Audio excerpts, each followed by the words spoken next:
estes 15 dias de desastre que nós temos da parte do Governo, em que não conseguiu corresponder àquilo que eram as expectativas das pessoas, não conseguiu trazer soluções, não conseguiu apoiar as famílias portuguesas que foram afetadas, e agora aparece com estas medidas que ainda por cima, por exemplo, no que toca às portagens, acaba com a isenção de portagens, quer dizer, não traz boas notícias e ainda traz más notícias aos portugueses afetados nesta região de Leiria, que não nos podemos esquecer que é uma região responsável por mais de 2% do PIB de Portugal. Então acho que foi um desrespeito e acho que mais uma vez o governo de Luís Montenegro desilude Portugal e os portugueses. Não era isso que esperava da comunicação hoje do Primeiro-Ministro a respeito deste PTRR? Não, eu esperava que as empresas principalmente fossem de facto apoiadas com medidas que pudessem ser soluções e não problemas, aumentar os problemas. Muitas dessas empresas, para quem esteve no terreno e falou com os empresários, já estão endividadas. Muitas dessas empresas estavam com uma enorme expectativa naquilo que poderia ser a ação do Governo. Quando nós tivemos, por exemplo, os incêndios, tivemos apoio a fundo perdido da parte do Governo do Partido Socialista, então havia toda uma expectativa em torno daquilo que seria a resposta do Governo e, infelizmente, ficou frustrada e, mais uma vez, como já disse, este Governo desilude tudo e todos com estas medidas que apresenta, que são um balão cheio de nada. E Matias, o que é que o Chega retira daquilo que disse e anunciou hoje Luís Montenegro a respeito deste programa de recuperação e resiliência? Esperava ouvir mais? Antes de mais, boa noite às duas. O Chega retira muito pouco. No fundo, é um limão que esprememos e que não sai praticamente nada. Diria mesmo que a montanha pariu um rato. Luís Montenegro anunciou, salvo erro, dia 12 de fevereiro, que tinha um PTRR e, de repente, colocou a expectativa dos portugueses neste instrumento, nesta ferramenta. Parecia que as soluções que até agora não tinham sido apresentadas, a não ser medidas avulsas e insuficientes, parecia que ia ser neste momento em particular que íamos ter dados concretos, soluções concretas e ajudas que cheguem realmente a quem neste momento tem a vida devastada. Perdeu o negócio, perdeu a casa, perdeu familiares e não sabe como é que há de reconstruir a sua vida. E a verdade é que nós vemos um documento de 10 páginas que, lendo todas as páginas, vemos que aquilo é um manifesto de intenções. Algumas boas intenções, outras nem tanto, não percebemos. Fala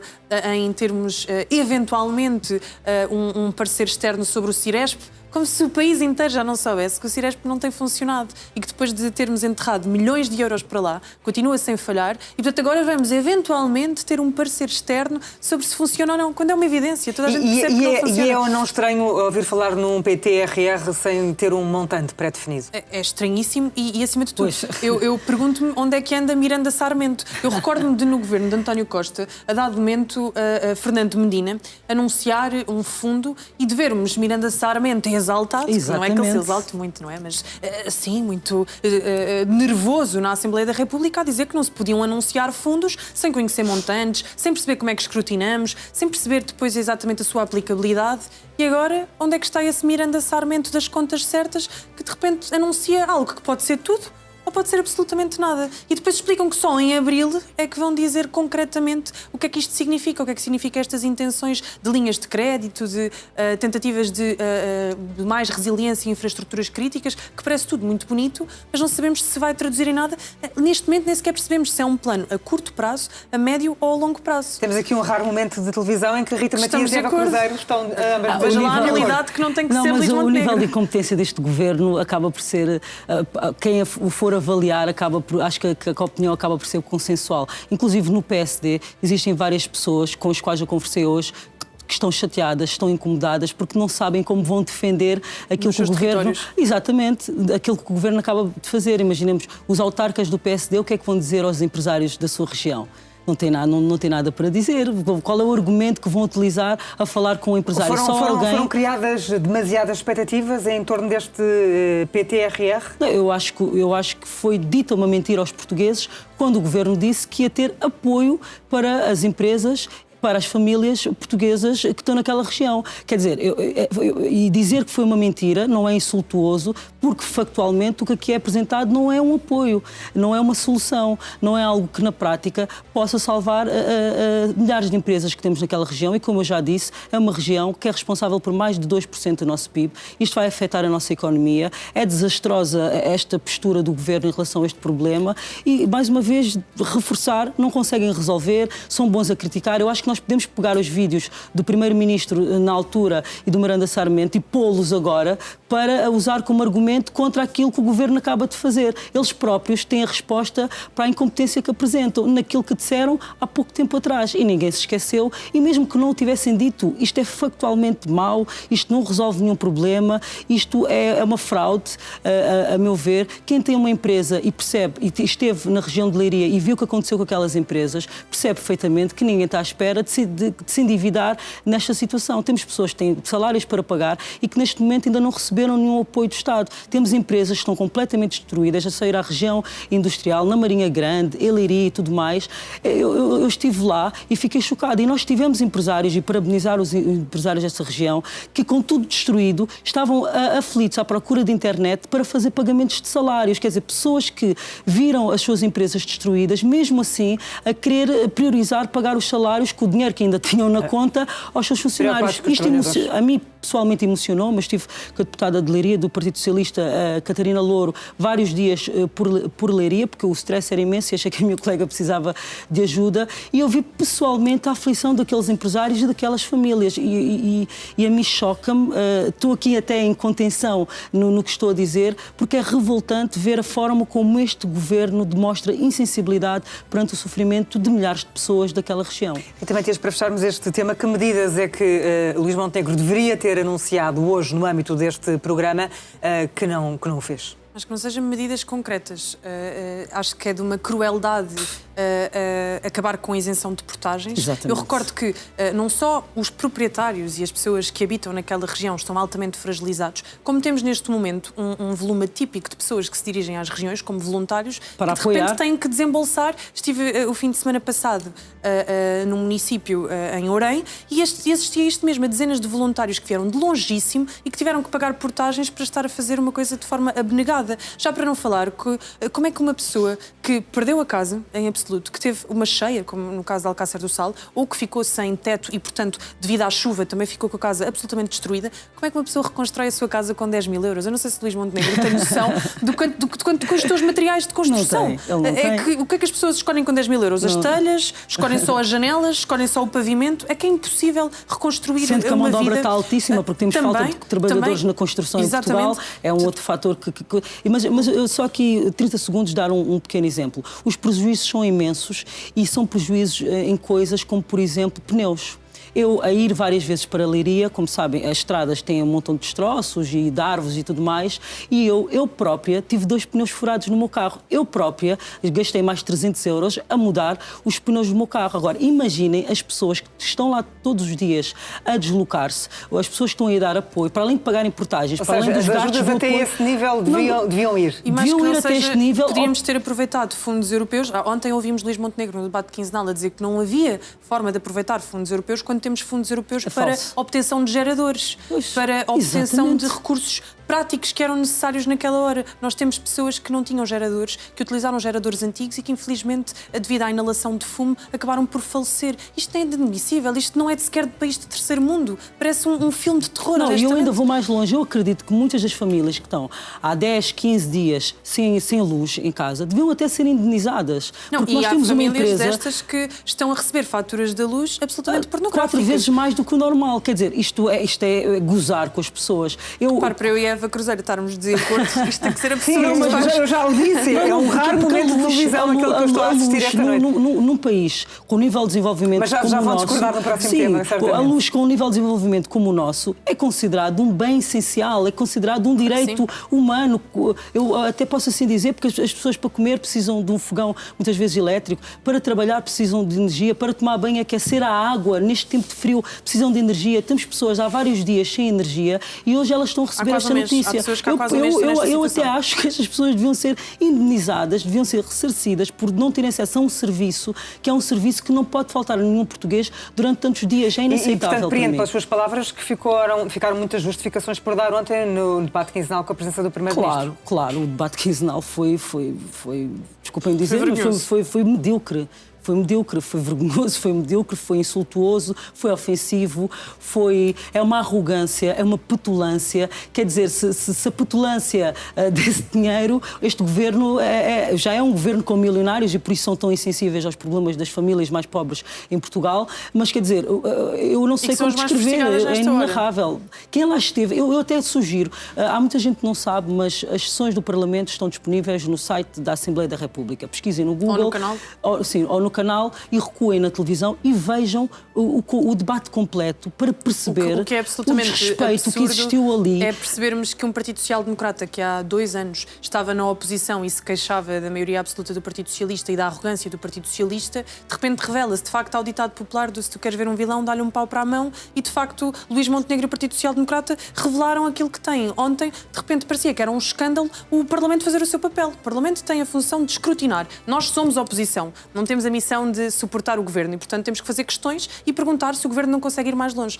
E, de repente, ai Jesus, que estávamos a fazer questões ao governo e que era inadmissível porque a gestão tinha sido perfeita. Que não foi. Houve imensas falhas, o governo falhou e não admite Luís Montenegro que falhou. falou mesmo como se a gestão tivesse sido perfeita.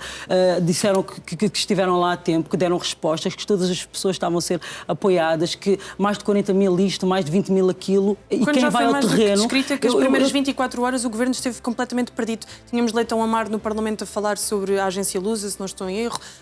Tínhamos o ministro da Coesão Territorial a dizer que as pessoas podiam continuar a governar-se com o salário do mês anterior. Luís Montenegro ainda não tinha percebido muito bem como é que havia de gerir. Depois tínhamos ministros que iam para o seu gabinete roer as unhas e filmar para as redes sociais a fingir que estavam realmente num gabinete de crise. Bom, temos de avançar de tema. Hoje foi aprovada uma proposta do Governo para acelerar a tramitação dos processos na Justiça e está até prevista uma multa até 10.200 euros para atos dilatórios. O Partido Socialista, Eva Cruzeiro, votou contra. Porquê? Que dúvidas é que levanta esta proposta? Num Estado de Direito Democrático, nós não podemos, com o objetivo de tornar os processos mais rápidos, reduzir os direitos das pessoas. E aqui, a título de exemplo, quando nós falamos, por exemplo, das multas que os advogados podem ter no que toca àquilo que possam ser considerados atos dilatórios, isto é, atos que alegadamente tentem atrasar a decisão da Justiça, os advogados, se o fizerem, e por acaso, porque não há critérios nesta lei, eu estive a ler ao detalhe e não tem nenhum critério para definir o que é um ato dilatório, se por acaso o juiz decidir que é um ato dilatório, a multa pode ser de até 10.000 euros. E aqui, isto é errado, mas imaginemos que nós considerávamos aceitável que isto acontecesse. Uma pessoa milionária que esteja envolvida num processo judicial pode chegar e dizer ao advogado: mete os atos dilatórios que quiseres, mete os entraves que quiseres, que eu vou pagando as multas. Uma pessoa pobre, uma pessoa de classe média, uma pessoa até de média alta, de classe média alta, nunca vai conseguir pagar. E este é só um exemplo. Ou seja, o Partido Socialista concorda com o princípio e não concorda com a forma? Não concordo com o princípio, nem concordo com a forma. Eu acho que para nós fazermos com que a justiça funcione mais rápido, o Partido Socialista considera que nós temos que investir nos recursos humanos, usar, por exemplo, inteligência artificial, criar métodos de gestão melhores. Isto é o que pode fazer com que nós melhoremos a rapidez e a eficácia da justiça. Não é reduzir direitos aos portugueses, porque qualquer uma de nós aqui pode estar amanhã envolvida... Esta proposta não vai fazer. Qualquer um de nós aqui pode estar envolvida num mega processo e até que se prova o contrário, nós somos inocentes. Então, os nossos direitos não podem ser limitados porque há alguém que diz que quer que os processos sejam mais curtos. Eu também quero. E para o PS são postos em causa esses direitos com esta proposta? Definitivamente. Nós tivemos a deputada Isabel Moreira a fazer uma explanação técnica bastante detalhada sobre porque é que isto é errado. Porque é que isto é errado. E eu acredito que quem não está informado tem que ir... Eu fiz um exercício, porque uma jurista é que me disse para fazer, de copiar aquilo para o ChatGPT e perguntar, à luz da legislação portuguesa, à luz da Constituição portuguesa, se era aceitável. E o ChatGPT disse-me que era inconstitucional. Então eu convido todos os penalistas, todos os juristas e todos os cidadãos a ir ao ChatGPT, porque foi a primeira vez que eu experimentei. Porque eu experimentei até a inteligência artificial.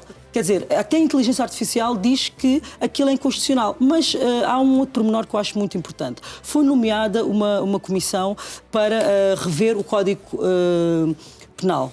Porquê é que agora o Governo vem fazer alterações avulsas, estruturais desta forma, se existe um grupo de pessoas que está a trabalhar para fazer uma alteração? Não se compreende. Isto acaba por ser irracional da parte do Governo e acaba por mostrar que não há lógica nenhuma naquilo que é o que é apresentado. Eu não sei como é que a deputada Rita Matias vai justificar que isto aconteça. Tem que passar a palavra, se não temos tempo. Okay. São dúvidas que para o Chega não têm razão de ser? Não, tem razão de ser e a posição do Chega foi de voto favorável porque reconhecemos que é um pequeno passo. Portanto, é um pequeno passo positivo, mas que fica muito aquém. Portanto, uma vez mais, a montanha pariu um rato.